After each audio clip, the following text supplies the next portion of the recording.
So I'm going to play the video for our inspirational quote of the week.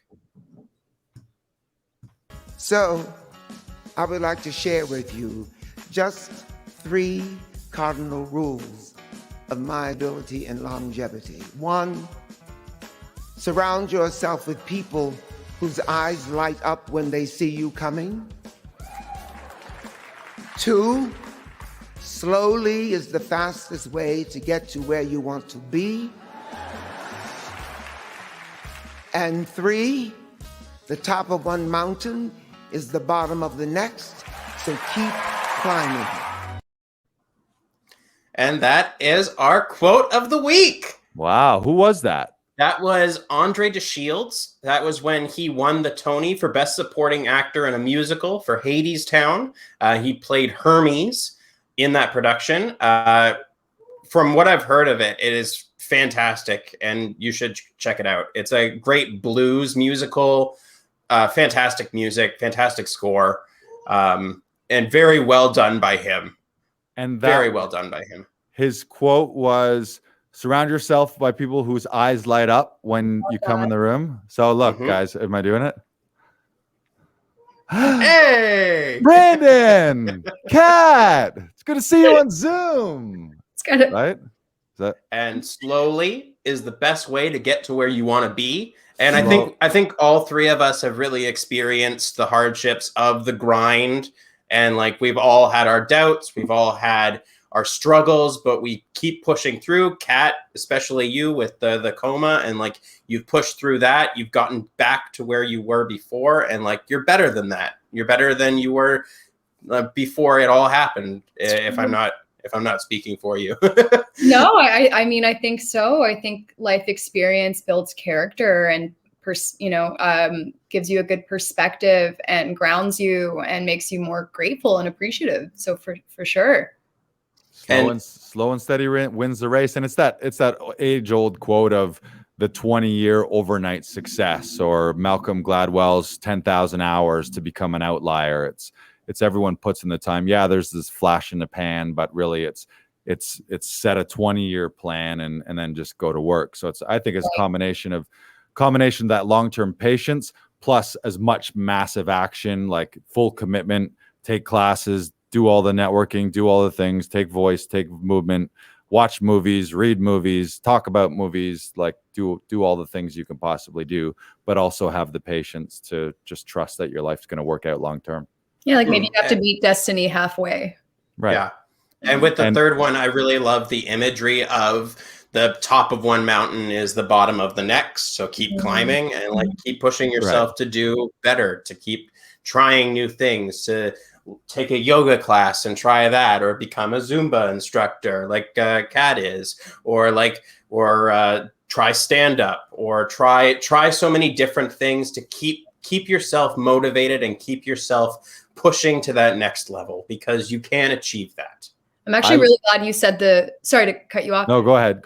I'm really glad that you said the Zumba thing, because I honestly did it because I had trouble projecting my voice before when I'd walk into an audition room. Like, I felt like it was blocked, and I just needed to just blow open that throat chakra for all my people that know what that is. But it was like blocked. And if you're a Zumba instructor, any kind of a teacher, coach, if you have to fill a room with your presence and your voice, like, my God, does that help you build confidence and help you feel like you can command a room and walk into a room and walk into an audition and connect with the casting directors and have your voice project. And honestly, that's why I became a Zumba instructor. What's something that you would say in a Zumba room? Like, if you just popped up and Brandon and I had tuned in for your Zumba class right now instead of an episode of Laughing Vikings Live, what would we hear from you? Oh, I think I would honestly, I'd say welcome. And have everybody take a deep breath and ground before getting into the workout, and to have fun. And Zumba's dance to what kind of music? Is it Latin music? It's like aerobics music, dancing. Kinda. Let's see that again. What? I did this. Yeah, it's that. I did this. That's what I taught. Yeah. You guys are naturals. Right. Just like a roll. I love the getting back to the mountain and then the other mountain. I love the visual of a guy like just like he's worked so hard and he's just like finally to the top. And it's like, oh fuck. Guys, this isn't the top. And then like I think once you get used to it, but the first time, but that I think that's a good analogy too, because I think a lot of people have had that experience where they think they're doing the one thing that's like gonna make them, and then they get there and they're like, okay, like now what? Like there's more to do here. And then they're like, okay, I guess now I gotta go there. But I also love the comedy. It reminds me of that Simpsons episode when who's Rainier Wolfcastle is showing Homer. Remember, he's whipping him into shape, and he's like, "Yo, we're gonna climb this mountain," and he's like, "No, that one," and he's like, "Oh yeah, no, that one, that one." Remember? I do remember that. I do remember that. Yeah. But they did it like 6 times. They're like, that one, that one. That's kind of what acting's like. Yeah, and just on top of that one, yeah. Lost to the max. It was the applesauce power sauce episode. Oh, man. Okay, nice. That's OG. Well, that reminds me of have you both read Think and Grow Rich? No. Lars, I think are you pulling up the book? Yeah. That's so funny. That one. I'm a joke. But the first chapter talks about oh my God, my cat's going crazy.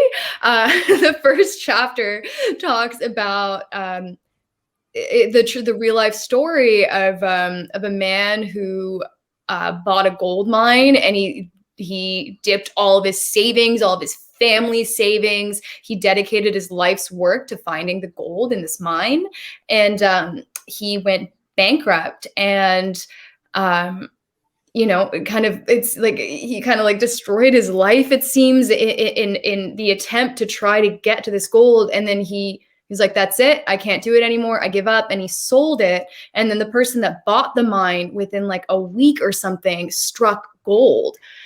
And it was just such a good analogy for like, you might give up. If you give up, you might be giving up like 3 feet away from gold.